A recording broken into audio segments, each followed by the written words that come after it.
Okay, today I want to do or want to show you the new mailer module we just created, and actually we refactored the dashboard module. It will soon become the module JavaScript, and what it will do is it will accept small Java modules that you can use from your JavaScript. So you can basically create a JSON request, and then you get the JSON response back. So basically, we'll put this in the background. I can show you a little bit how it looks like. I go here. Oh yeah, I got a little test module, logger, and basically these three files, that's all what this module needs. So actually it could even be one file, because we split the module into a provider part and the module itself. So if you see here in the log provider, you can see that it's a normal plugin, and it implements log provider, and log provider is a JavaScript module provider, and basically it's an interface with only one. Oh, I have to fill in this. It's an interface with just one method, get modules, and yeah, you would provide a map with named modules. So as you can see here in the import, what you can do is you can create a map of modules, named modules. Here it's just a plain hash map. Create a new logger. I will show you the logger import. See, and there's really nothing here, but it's just for the example. So as you can see here, you create a logger, you add the logger to your modules, and you return the modules. You could also let the logger implement the provider and let it provide itself. But yeah. Okay, so you can see it's a very simple setup. You have a JavaScript module, in this case the logger, and we can go to the logger now, and then we see it implements a JavaScript module, and that's all. So when you implement a JavaScript module, you get a get name, set name, and a get JSON, set JSON. And as you can imagine, the set JSON will be the request you build from your JavaScript. You just say, hey, I want this module, and I want it to have this JSON, which you know build dynamically in your widget or page model or whatever. And you just set it in your module, and you can get the JSON back. So it's a very simple concept, and I would like to show you how it works. I will pause first because I have to clean up my workspace a little bit. Okay, I'm back again. Yeah, just needed to set up my Eclipse a bit. added the module mailer and module messhorn, so I can walk you through the code a bit while debugging. But I can step you through the code to show you how this module works. Okay, let's see. First, to use this, we need a file. Messhorn file. I got a file here, and I could use let me see, I got here in the resource, I got a little setup, file 1, I think, yeah, can use this, yeah, because everything is so dynamic and you work with JSON, it's a bit hard to to give you some hints and do code completion. I got some ideas how we could do that, but for now this stuff will just be in the README or in the description. So what I'm doing here is I will add a file,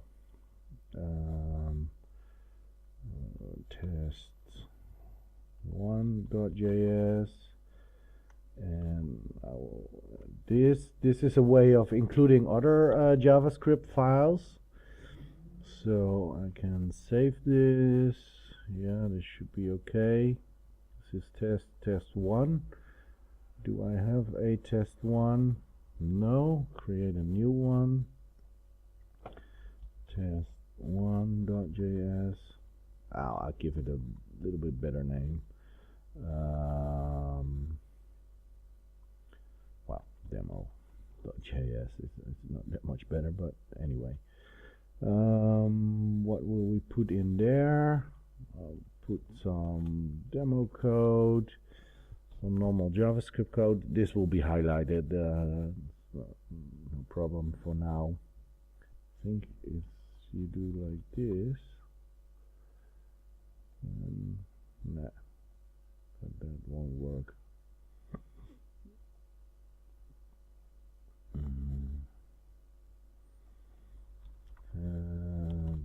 Demo.js, okay, save content.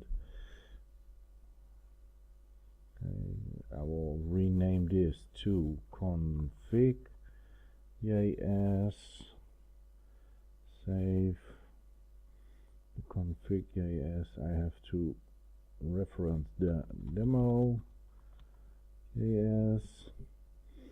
And okay, let's see, we got this in the demo, we got this in the config, so we should be able to use this in a widget. So I'll call this JavaScript and side.javascript. Boilerplate, get the JavaScript, browse to my file, include the config file. This should be okay. Parameter, param, JavaScript. I'll add this.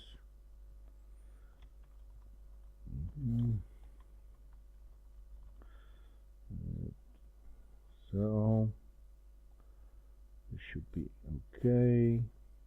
I got my JavaScript widget. I'll create a page model. What I call this to JavaScript. Script. The path. What the hell? Also JavaScript. Select the widget. Okay, edit. Save it. Okay, now let's see what we got. Localhost / JavaScript script. Okay. Oh, we immediately see some content. course, I knew that because I prepared that a little bit. Let's see how we can clean this up a little bit, make it a little bit clearer. Let's put a BR in here. Save, okay. So, what are we seeing? We see, of course, the body here, just plain HTML, and we see the content of the JavaScript parameter. And that is filled with temp, banana, temp3, and banana high. Yeah, okay, I must admit that doesn't make too much sense, but I will go over it. The way this works is because I add the config.js here, the response will go through this config.js.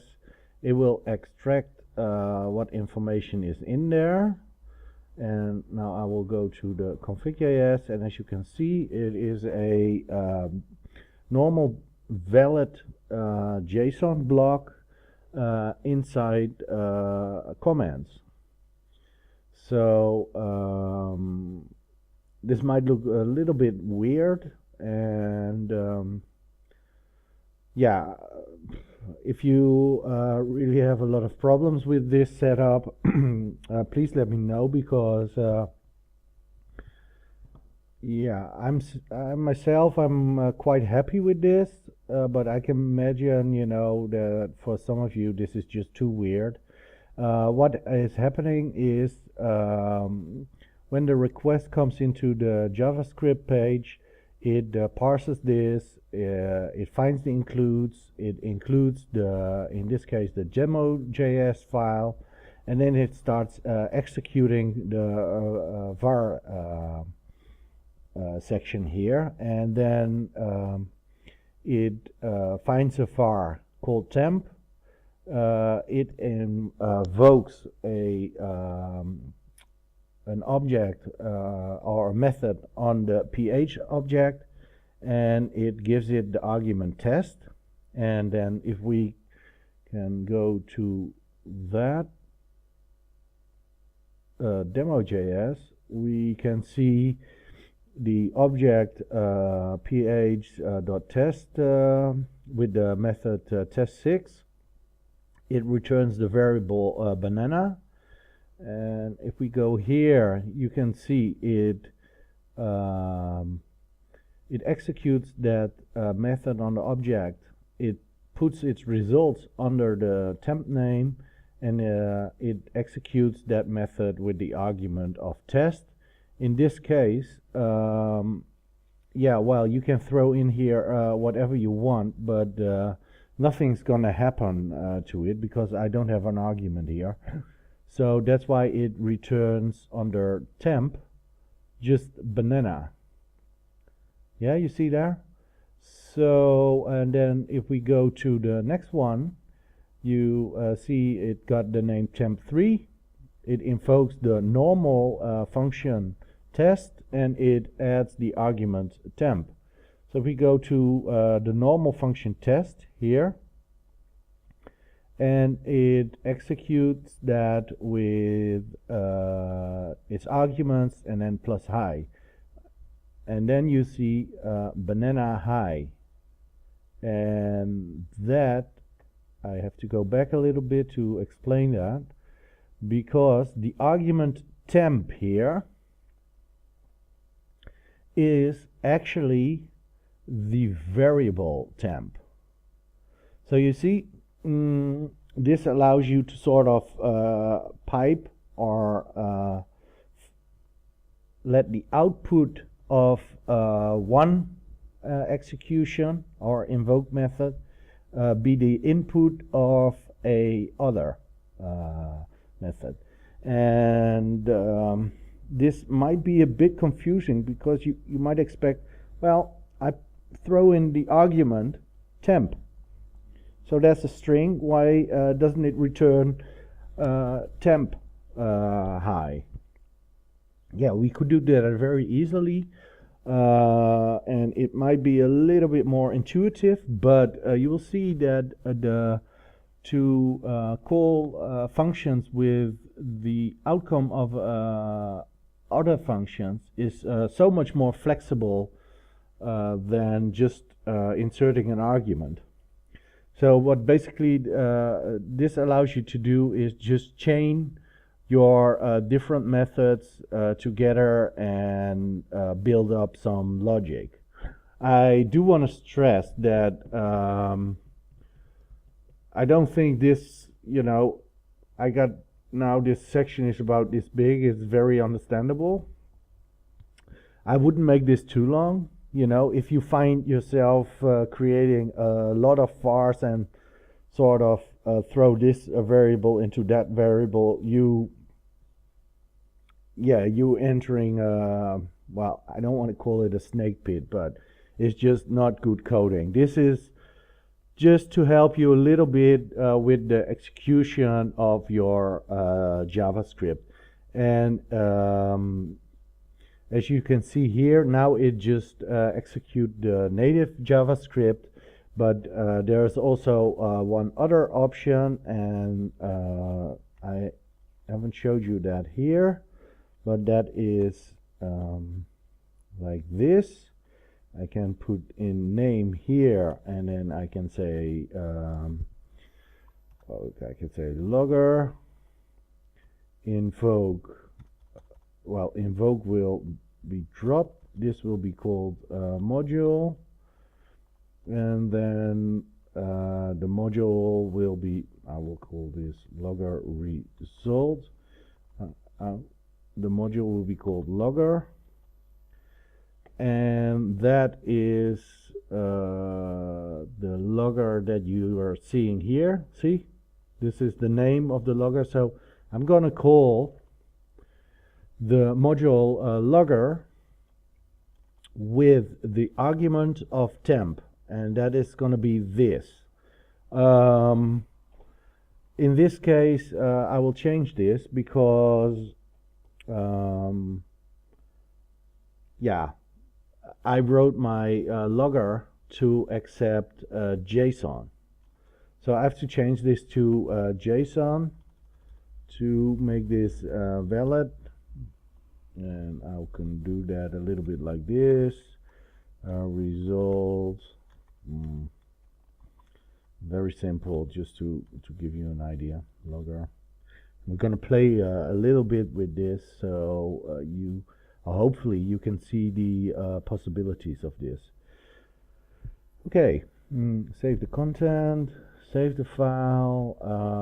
What will happen now? I will have a variable called logger result, and it will use the module logger, and it will give it as a argument. Oh wait, sorry, this is called in. Save. Can show you quickly how that works here if you are interested in that. So it's just very simple and basic. I can say you have an invoke object or method. Well, you see here invoke, and then it got a module here. So if the invoke object is not 0, it will just use the variables. Otherwise, it will invoke a. How can you see that? I'm sorry, guys. This just sort of looks a little bit like old code. Okay, but anyway, as you can see, I got the invoke method is as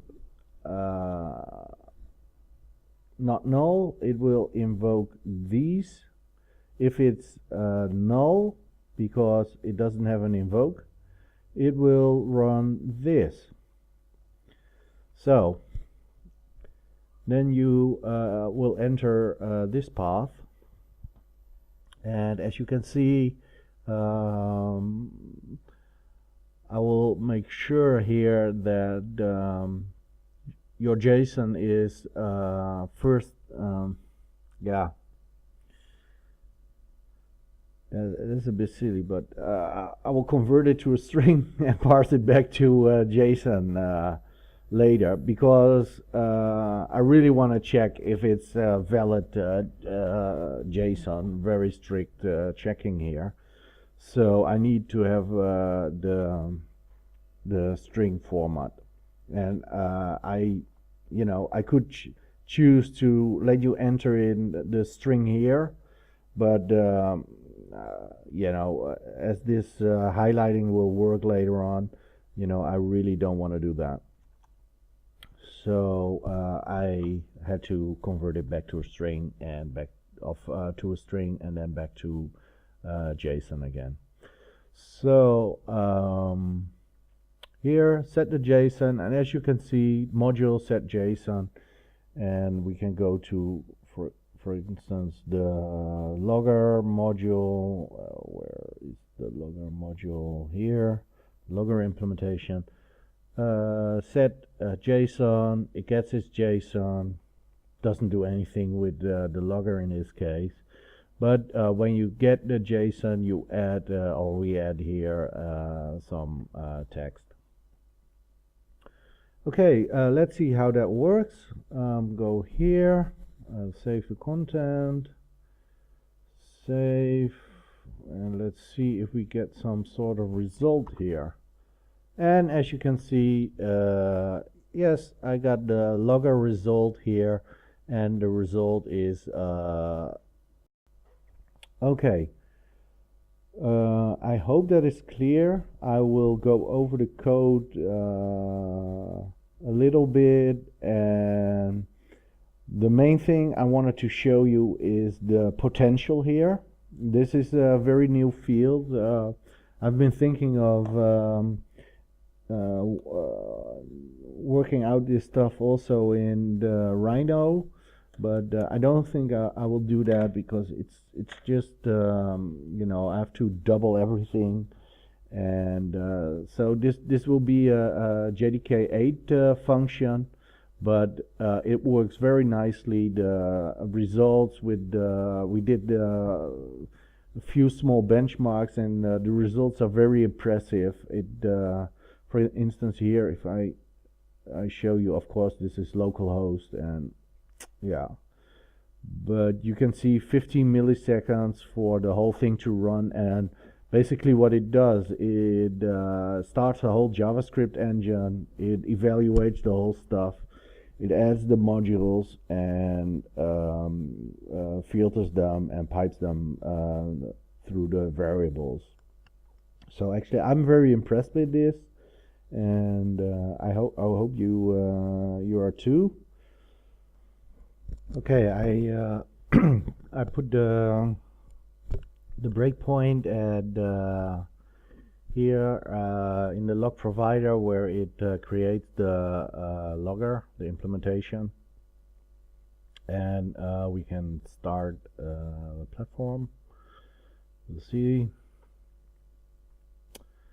and as you can see, it is still not running. It is executing the Java module boot strategy, and now it is initiating the logger. Let's see, here we got it. There's nothing in there right now. So it puts it there, and then remove this, puts it in the modules, and it returns it. So, and then it will be loaded, and then you have your JSON. Let's see, which you can enter into the module. Actually, I said that it was the result of the logger. That I just put it here. Well, it doesn't really matter. So you see it go in, and if I go here, it returns this. I can go to the logger, go here where it returns it. here where it inserts the JSON. See, breakpoint. The JSON is here, and inside the logger, the JSON is already here, where it added this one. So I can continue to the next one. Here it gets its JSON.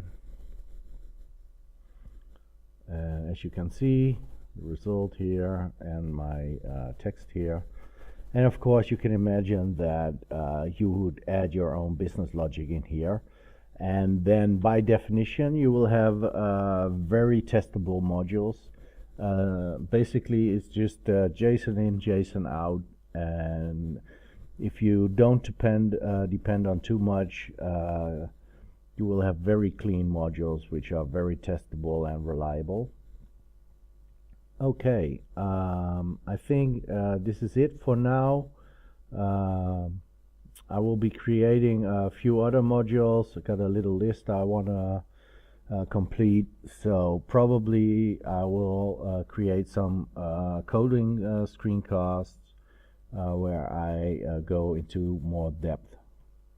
But now this is it, and yeah, hope to see you in the next screencast. Okay, bye.